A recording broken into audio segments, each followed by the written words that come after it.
స్వాతంత్ర సమరయోధులు ఉప ప్రధాని స్వర్గీయ బాబు జగజీవన్ రామ్ 117వ జయంతి వేడుకలను మున్సిపల్ కార్యాలయంలో నిర్వహించారు.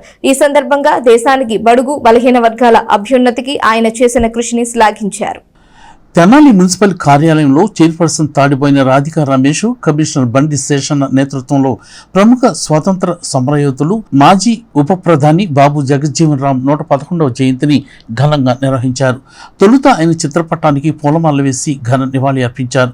తదనంతరం చైర్పర్సన్, కమిషనర్లు మాట్లాడుతూ బాబు జగజ్జీవన్ రామ్ గొప్ప మేధావని, స్వతంత్ర పోరాటంలో స్వాతంత్ర్యం కోసం ఉద్యమంలో పాల్గొన్న మహానేత అని ఆయన అన్నారు. అంతేకాకుండా బడుగు బలహీన వర్గాల అభ్యున్నతి కోసం ఆయన చేసిన కృషి అజరామని వారు పేర్కొన్నారు. ఆయన స్ఫూర్తితో యువత దేశ అభివృద్ధికి కృషి చేయాలని వారు ఈ సందర్భంగా కోరారు. ఈ కార్యక్రమంలో assistant commissioner Lakshmipati, assistant city planner Srimannarayana, revenue officer Ramprasad, municipal office outdoor and indoor సిబ్బంది పాల్గొన్నారు.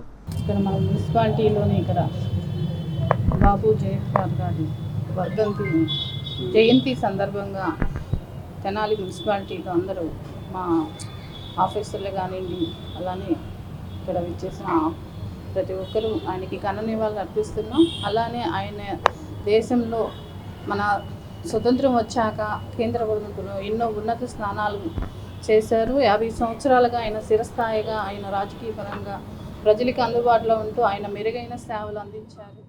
అలానే విద్యార్థి దశ నుంచే స్వతంత్రోద్యమంలో, ఆ తర్వాత స్వతంత్రం వచ్చినాక రాజకీయ ప్రస్థానంలో భారతదేశానికి స్వతంత్రం వచ్చి భారత ప్రభుత్వం ఏర్పడినప్పటి నుంచి ఇంచుమించుగా 30 సంవత్సరాలు కేంద్రంలో వివిధ శాఖలు వారు చేయని శాఖ అంటూ లేదు. రైల్వే శాఖ కావచ్చు, కార్మిక శాఖ కావచ్చు, వ్యవసాయ శాఖ కావచ్చు, డిఫెన్స్ కావచ్చు, ఇలా ఎన్నో శాఖలు నిర్వహించారు. ఏ శాఖలోకి వెళ్ళినా కూడా ఆ శాఖలో సంస్కరణలు అవన్నీ కూడా ప్రజలకు ఎంతో ఉపయోగపడేటువంటి విధంగా వాటి వల్ల ఎంతోమంది ప్రజలు